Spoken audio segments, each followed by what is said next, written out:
बच्चों excellence point की online classes में आप सबका बहुत बहुत स्वागत है। आज की क्लास में हम देखने वाले हैं क्लास 7 का चैप्टर नंबर 7 जिसका नाम कॉन्ग्रुएंसी ऑफ ट्रायंगल्स है। तो चलिए स्टार्ट करते हैं इसके बेसिक इंट्रोडक्शन से। तो बच्चों स्टार्ट करते हैं इस चैप्टर का एक बेसिक इंट्रोडक्शन। जैसा कि इस चैप्टर का नाम है कॉन्ग्रुएंसी ऑफ ट्रायंगल, तो ट्रायंगल तो वर्ड आपने सुना हुआ है बट कॉन्ग्रुएंसी आप सबके लिए एक न्यू वर्ड है। बच्चों कॉन्ग्रुएंसी का इन जनरल मीनिंग होता है सुपर इम्पोजिंग। सुपर इम्पोजिंग का मतलब एग्जैक्टली ओवरलैपिंग या फिर आप कोइंसाइडिंग से समझ सकते हैं। एग्जाम्पल के तौर पे जैसे कि हमने यहाँ पे एक ट्राइंगल कंसिडर किया है, अब अगर मैं ऐसा ही सेम एक और ट्राइंगल कंसिडर कर लूं तो क्या मैं बोल सकता हूं कि ये दोनों ओवरलैप कर जाएंगे? बिल्कुल ओवरलैप कर जाएंगे। जब हम इन दोनों को एक दूसरे के ऊपर रखेंगे तो आप पहला वाला ट्राइंगल नहीं देख पाएंगे। एग्जैक्टली इसी चीज का मीनिंग होता है कॉन्ग्रुएंट। अब यहाँ पे बेसिकली हमको ट्राइंगल्स के बारे में पढ़ना है, बट क्या सिर्फ ट्राइंगल कॉन्ग्रुएंट हो सकते हैं? नहीं। एग्जाम्पल देखते हैं। यहाँ बच्चों कुछ एग्जाम्पल्स हैं कॉन्ग्रुएंट शेप्स के। आप देख सकते हैं लाइन्स, सर्कल्स, स्क्वायर, रेक्टेंगल, ये सारे के सारे फिगर एक दूसरे से कॉन्ग्रुएंट हो सकते हैं। तो कॉन्ग्रुएंसी की कुछ कंडीशंस होती हैं। आइए स्टार्ट करते हैं इसकी कंडीशन से। Condition number 1, same shape. इसका मतलब दोनों का शेप जो है वो सेम होना चाहिए। दूसरा, सेम साइज, तो दोनों का साइज भी आपके पास क्या होना चाहिए? सेम होना चाहिए। और third and the most important condition होती है बच्चों एग्जैक्टली ओवरलैपिंग। इसका मतलब दोनों फिगर जब एक दूसरे को पूरी तरीके से झेक लें या फिर ओवरलैप कर लें तो वो फिगर्स कॉन्ग्रुएंट कहलाते हैं। जैसा कि अभी हमने 3 कंडीशंस पढ़ी हैं, इन कंडीशंस की हेल्प से आपको यहाँ पे कॉन्ग्रुएंसी ऑफ ट्राइंगल प्रूव करनी है। आइए स्टार्ट करते हैं। यहाँ पे देखिए 2 फिगर्स ड्रॉ हो चुके हैं, पहला ट्राइंगल ABC और एक है triangle PQR।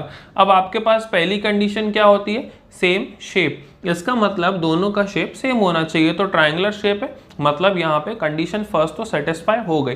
Next condition, same size. तो यहाँ पे देखिए दोनों का साइज भी लगभग सेम ही दिख रहा है। ओवरलैप करा के देख लेते हैं जो कि हमारी थर्ड कंडीशन है।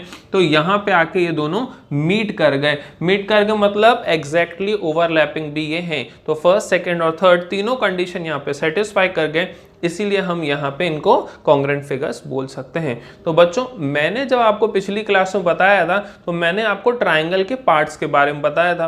पहला पार्ट क्या होता है?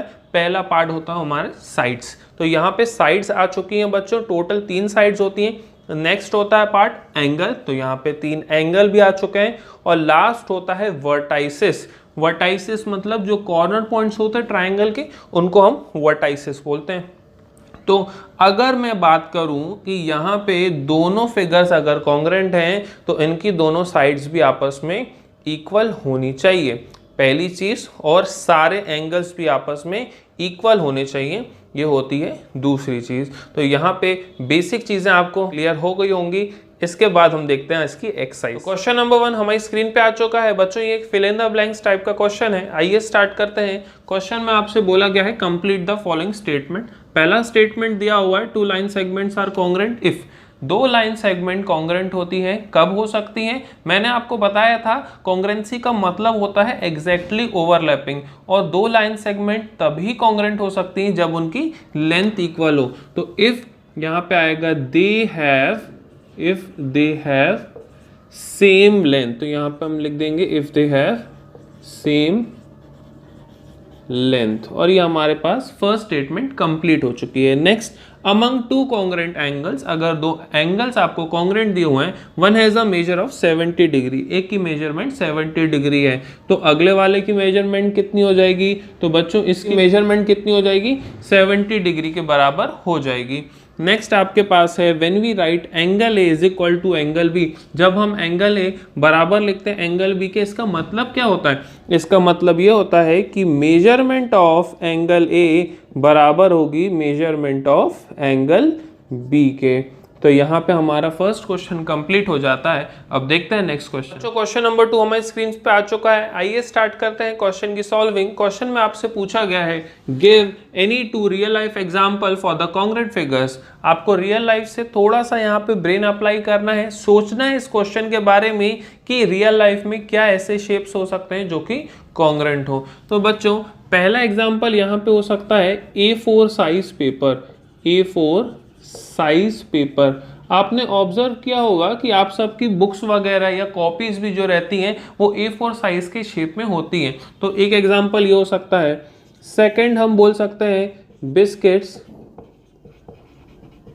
Biscuits from same packet. अगर मैं एक ही पैकेट की बात करूं तो उसके अंदर से जब आप बिस्किट्स निकालेंगे तो उन सब का शेप यहाँ पे सेम रहता है। थर्ड एग्जांपल हम बोल सकते हैं यहाँ पे पेयर ऑफ ईयरिंग्स। तो बच्चों आपने देखा होगा कानों में जो हम झुमके पहनते हैं, इयररिंग्स पहनते हैं, उनके जो साइज रहते हैं वो सेम रहते हैं। तो यहाँ मैंने 3 एग्जांपल लिए हैं। एक दो एग्जांपल्स आप लोग कमेंट बॉक्स में जरूर कमेंट करें। अब देखते हैं नेक्स्ट क्वेश्चन नंबर 3 बच्चों हमारी स्क्रीन पे है। आइए स्टार्ट करते हैं। क्वेश्चन में आपसे बोला गया है if triangle ABC congruent to triangle FED। बच्चों ये जो सिंबल आप ऑब्जर्व कर रहे हैं ये कॉन्ग्रेंसी का सिंबल है under the corresponding ABC double arrow FED। यहाँ पे आपको बोला गया है right all the corresponding congruent parts of the triangle. तो बच्चों जब भी दो ट्राइंगल कॉन्ग्रेंट रहते हैं उसके सारे करस्पॉन्डिंग पार्ट्स आपस में इक्वल हो जाते हैं। एग्जांपल की हेल्प से समझते हैं। यहाँ पे 2 ट्राइंगल मैंने यहाँ पे ड्रॉ किए हैं ऑलरेडी। तो यहाँ पे अगर आप ऑब्जर्व करेंगे तो एंगल A आपको एंगल F के बराबर दिख रहा है। सिमिलरली B आपको यहाँ पे E के बराबर दिख रहा होगा और C आपको D के बराबर दिख रहा होगा। साइड्स की बात कर लें तो AB आपको FE के बराबर दिख रहा है, BC आपको ED के बराबर दिख रहा है और AC आपको FD के बराबर दिख रहा है। तो बच्चों आपको क्या करना है, 2 कॉलम बना लेना है, पहला साइड्स का और दूसरा एंगल का। अब नेम लिखना चालू करते हैं। अगर मैं AB की बात करूं तो AB यहाँ पे बच्चों किसके बराबर दिख रहा है आपको, FE के। तो आप यहाँ पे लिख देंगे FE और यहाँ पे इसके ऊपर बार बना देंगे। बार क्या रिप्रेजेंट करता है, लाइन सेगमेंट को रिप्रेजेंट करता है। सिमिलरली अगर मैं यहाँ पे BC की बात करूँ तो BC बच्चों किसके बराबर हो जाएगा, यहाँ पे ED के बराबर हो जाएगा। ये आपका सेकंड आ गया। नेक्स्ट अगर आप मैं AC की बात करूँ तो बच्चों AC किसके बराबर हो जाएगा, तो AC यहाँ पे FD के बराबर हो जाएगा। तो हम यहाँ पे FD लिखेंगे। साइड्स यहाँ पे कंप्लीट हो चुकी हैं। अब एंगल की बात करें तो एंगल A यहाँ पे किसके बराबर हो जाएगा बच्चों, एंगल F के बराबर हो जाएगा। नेक्स्ट एंगल B की बात करूँ तो एंगल B यहाँ बराबर हो जाएगा बच्चों किसके, एंगल E के। और लास्ट एंगल C की अगर बात करूँ तो मैं एंगल C यहाँ बराबर किसके हो जाएगा, एंगल D के। और ये हमने क्वेश्चन नंबर 3 कंप्लीट कर लिया है। अब देखते हैं नेक्स्ट क्वेश्चन। एक्सरसाइज को एंड करते हैं बच्चों क्वेश्चन नंबर 4 की हेल्प से। आइए रीड करते हैं क्वेश्चन में आपको गिवन है if triangle DEF congruent to triangle BCA। बच्चों यहाँ पे आपको सिर्फ और सिर्फ वर्डिंग से खेलना है, जैसे कि D B के कॉन्ग्रेंट है, यहाँ पे E C के कॉन्ग्रेंट है और F A के कॉन्ग्रेंट है। तो आपको यहाँ पे डायग्राम बनाने की रिक्वायरमेंट नहीं है। Write the parts of BCA that correspond to, तो आपको यहाँ पे करस्पॉन्डिंग पार्ट्स लिखने हैं। तो एंगल E की बात कर रहा है तो बच्चों एंगल E का कंपैरिजन किससे होगा, एंगल E का कंपैरिजन यहाँ पे एंगल C से होगा। तो हम यहाँ पे बोल सकते हैं एंगल E किसके बराबर होगा, एंगल C के बराबर होगा। सिमिलरली अगर मैं EF की बात करूँ तो बच्चों EF ये रहा और यहाँ पे इसका कंपैरिजन किससे होगा, CA से होगा। तो यहाँ पे हम CA और ऊपर बार लिख देंगे। F की बात करूं तो बच्चों F का कंपैरिजन आप किससे करा सकते हो, F का कंपैरिजन आप यहाँ पे A से करा सकते हो। तो एंगल F किसके बराबर हो जाएगा, एंगल A के बराबर हो जाएगा।